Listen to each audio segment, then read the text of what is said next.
take that compliment, JP Sebastian. You know how I struggle. I was like threatening to just do this. Come on, like this. I'm going to do the rest of the segment like You this. are the Grinch every now and then. I'm too proud. Grinch in a polo neck.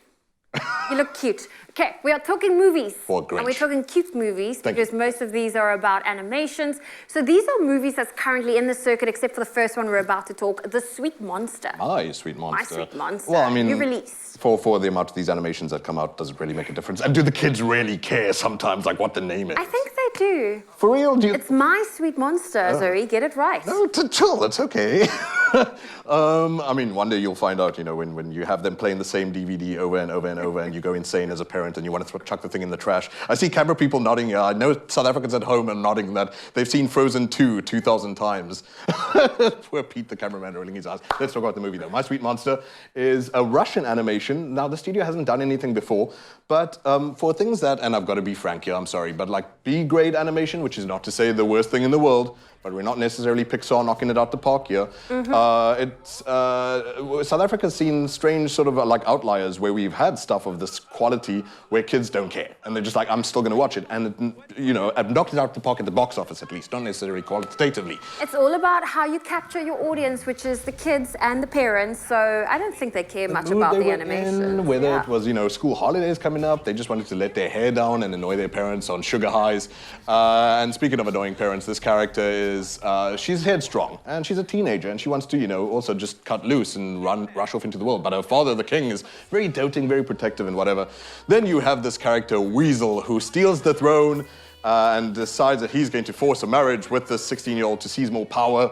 Wait, that was creepy to say. I know. Oh my goodness. That is so creepy, JP. I'm just like saying the synopsis on autopilot and I'm like, wait, what?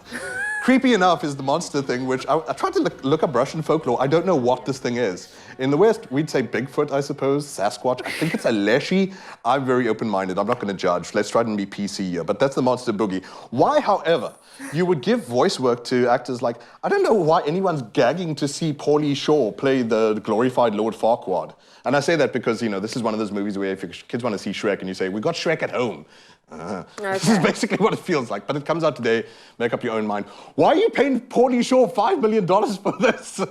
You know what? We don't question it. Yep. That's the secret about entertains. B-roll movies. They make a lot of money.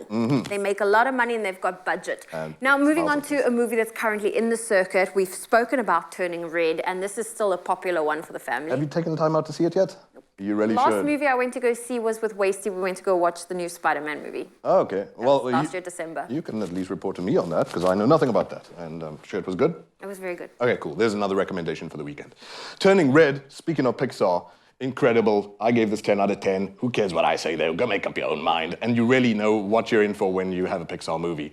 It is incredible. It's the most I've laughed all year. And Zoe, I recommend you go see it too if you can, with your mom somehow, sometime. This is a great mother-daughter type story.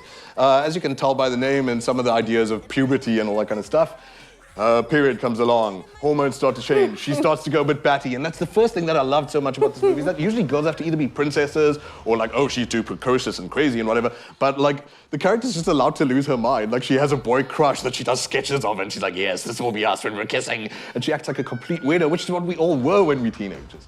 And hopefully there'll be a lot of people who can relate to the feelings of alienation, feeling awkward in your own body, feeling like a big red panda sometimes, and then sometimes, you know, absolutely embracing who you are and being a complete weirdo, which is what humans are. We should love ourselves, and Turning Red really will make you love yourself too.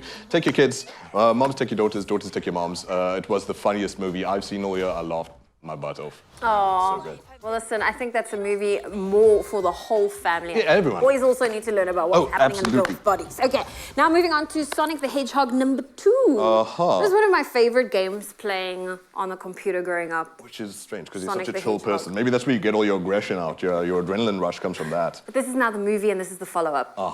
And I don't know if you saw the first one, but it was a bit of a surprise, because video game movies usually don't. Pokemon was cool. Pokemon actually wasn't too bad. Like, but you know, the question is, how much are you bringing in the idea, the mechanics of it being a video game movie? How much are you being loyal to the original subject? Which is fine. Who cares if you're doing a new, fresh thing? Sonic's a bit fresh, but obviously it has references for people who grew up on the game. You'll recognize them. It gives away your age. Don't worry, I'm sure you're still fast, Zoe. Surprisingly, number one for me was like, actually for a video game movie, this wasn't too bad. It's sort of even better than Pokemon, in fact. Because usually even video game fans hate what they do with these things that they grew up with. Yeah, because you're too loyal to the game. We just like the cute little bunny that runs around or whatever the hedgehog is. And sometimes they just try and grab more audience. Like you were saying, sometimes this is just a cash grab. Sometimes it is just like, how eyeballs can we rake into this? And you still want to feel some, I don't know, like I said, loyal in some sort of way. Jim Carrey then brings the level of goofiness and brings the level of commitment that you could expect in a movie like this, not just dialing it in for the check, and is a great Dr. Robotnik. Dr. Robotnik is the Sonic insult there. And Sonic obviously does his work. Ben Schwartz is the voice again. Idris Elba voices in this. Okay, go Idris. I'll remind people that there was a lot of friction on the internet about this because he was like, look guys, I'm sorry, I can't make Knuckles, the red echidna that you're looking at there, sexy. That would be inappropriate. And people were like, no, Idris, you do not have a choice in whether we find the thing that you voice sexy or not. Well, these days with cartoons and animations, just hearing that first synopsis of My Sweet Monster, like weird is happening. Yeah, it is. Okay. I mean, I guess I had a crush on Ariel, the Little Mermaid, but you know, I was only. But you were little. I was 25. Yeah. Whoa. Okay. Well, listen, JP Sebastian, we're going to put him in a box. We'll bring him up just now again when we talk more movies. But these are the movies that's currently on the circuit, including that brand new one, My Sweet Monster. Do go and check it out this weekend. We'll be back soon with more movies on your Feel Good Breakfast. Turning Red. Go and see your box.